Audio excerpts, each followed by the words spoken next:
இன்றைக்கி வந்து கரப்பான்பூச்சிங்க ஒன்று செத்து தான் கிடந்துச்சு. இருந்தாலும் பயமாக இருந்துச்சு. ஆஹா, ஒன்று வந்தால் நல்லா திபுன்னு வந்துடும் அப்படின்னாங்க. நான் இங்கே வந்து இவ்வளோ நாளில் இன்றைக்கி தாங்க பார்த்தேன். அதுக்கப்புறம் ஃபுல்லாக எல்லாம் வேக்யூம் போட்டுட்டு மேட்டெல்லாம் வேக்யூம் போட்டுட்டு சோஃபா கீழே எல்லாம் வேக்யூம் போட்டேங்க. ஃபுல்லாக இருந்தாலும் ஒரு எங்கேயாவது 1 2 இருந்தால் வந்துடும்ல, அதனால் ஃபுல்லாக வேக்யூம் போட்டுட்டு அப்புறம் 2 ரூமும் போட்டுட்டு வந்தேங்க. அப்புறம் வந்து மீன் ஃப்ரிட்ஜில் இருந்துச்சு, அதை எடுத்து வெளியில் வைக்கலாம் வேக்யூம் போடுற வரைக்கும் சொல்லிவிட்டு மீன் எடுத்து வெளியில் வச்சேங்க. அப்புறம் போய் மறுபடியும் இந்த கட்டில் கீழெல்லாம் வந்து இது ஒன்றையுமே என்னால் தூக்க முடியாது, அதனால் பைப்பு மட்டும் அதை சைடில் இது பண்ணி வேக்யூம் போட்டாச்சுங்க. அப்புறம் வந்து பசி வந்துடுச்சு. மணி 11 ஆகிடுச்சி.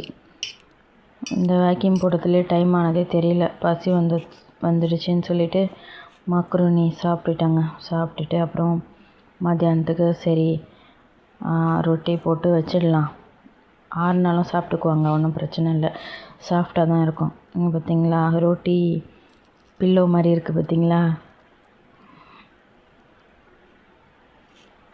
சரி போட்டு வச்சிடலான்னு சொல்லிவிட்டு ஒன்றா வழக்கமாக போடுற 4 சப்பாத்தி தாங்க. ஒரு நேரம் 3 போடுவேன், ஒரு நேரம் 4 போடுவேன்.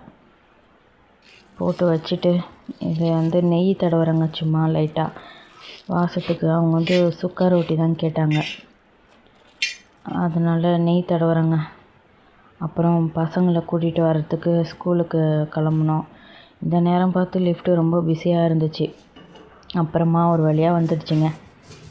வந்த உடனே கீழே இறங்கி போயிட்டு பசங்களை கூட்டிகிட்டு வரலான்னு போனாங்க.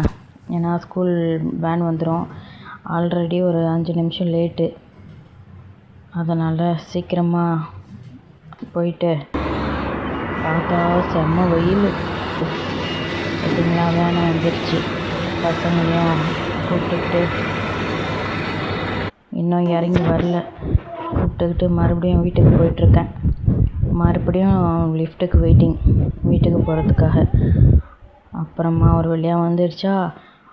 அதுக்கப்புறம் சீக்கிரம் வந்து மசாலா போட்டு வச்சுருந்த மீன் சாப்பிடும்போது தான் வறுப்பேங்க. சூடாக வந்து நல்லா வறுத்தாச்சு. பார்த்தீங்களா, நான் இந்தமாரி மீனுக்குன்னு இந்த ஏனம் தனியாக பாத்திரம் வச்சுக்குவேங்க. மசாலாலாம் கொடுத்து நல்லா வறுத்து ஃபைனலாக மிளகா வெங்காயம்லாம் வச்சு சூப்பராக சாப்பிட்டாச்சுங்க. ஓகே ஃப்ரெண்ட்ஸ், பாய்.